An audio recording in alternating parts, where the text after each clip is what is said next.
ఈ మేషరాశి వారికి మంగళవారం రోజున వ్యయములో శుక్ర సంచారం ఉంది. సృజన సహకారంతో కలిసి కొన్ని కార్యక్రమాలు ప్రారంభిస్తారు. మీ మాటకు విలువ పెరుగుతుంది. సమాజంలో గౌరవ మర్యాదలు అందుకుంటారు. కుటుంబ సౌఖ్యాన్ని కూడా అందుకుంటారు. లాభంలో కుజ సంచారం ఉంది. రియల్ ఎస్టేట్ రంగంలో పనిచేసే వారికి మంచి అవకాశాలు వస్తాయి.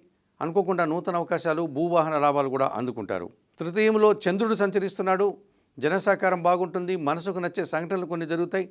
జీవిత భాగస్వామి విషయంలో సంతోషకర వాతావరణం నెలకొంటుంది. లాభంలో రాహు సంచరిస్తున్నాడు. విదేశీ వ్యవహారాలు కానీ, నూతన వ్యాపారాలు కానీ, నూతన ఉద్యోగాలు కానీ, నూతన కార్యక్రమాలు కానీ ఈరోజు అనుకూలంగా ఉంటాయి. తృతీయంలో గురువు సంచరించడం వల్ల కొందరి పెద్దల సహకార లోపం కనిపిస్తుంది. వృత్తి ఉద్యోగ వ్యాపారాల్లో పనిభారం అధికంగా కనిపిస్తుంది. విద్యార్థులకు ప్రతికూల ఫలితాలు వస్తాయి.